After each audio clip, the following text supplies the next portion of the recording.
लेकिन वो कहता है कि शेख अवैस करनी साहब नहीं आ सके, भाग गए। और शेख कहते हैं कि उसने एन टाइम पर आकर मुनाजरा करने से इनकार कर दिया।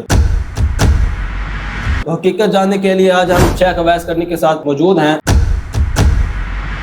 उसकी तरफ से पोस्टर भी लगी कि मुनाजरा होगा, आपकी तरफ से पोस्टर लगी मुनाजरा होगा, आपकी वीडियो भी आती रही, लेकिन एन टाइम पर ये बात कर दी गई कि मुनाजरा नहीं होगा।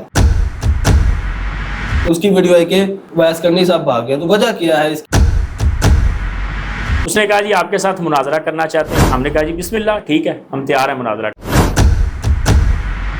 ये हसन अल्लाह यारी से आपकी बात नहीं हो रही थी उसके? ये सारी बात हसन अल्लाह यारी के असिस्टेंट की मेरे असिस्टेंट के साथ कोई ना मेरी कोई डायरेक्ट बात हुई है, ना हसन अल्लाह यारी की कोई डायरेक्ट बात हुई है। लेकिन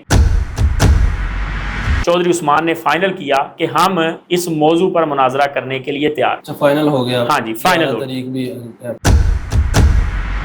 हम कामयाब हो गए हैं कि हमने मौजू पहले फाइनल कर लिया। पहले भी तो किया था तिकुर मालवी साहब के साथ जो मुनाजरा हुआ। हाँ जी, उनके साथ भी यही। तो ये झूठ बोलते, ये इनका दजल और फ्रेब है कि हमारा मौजू फाइनल नहीं था। असल में तो अपनी वीडियो में कहता है कि तिकुर मालवी साहब के कहने पर ये अवैस करनी साहब आ गए उन्होंने। हाँ, ये शेख आप अगर कहता था कि ना ही बैठ जाएं, कोई भी मौजू डिसाइड कर ले, तो आप उस वक्त कर लेते? हाँ, ये अच्छा सवाल है आपका कि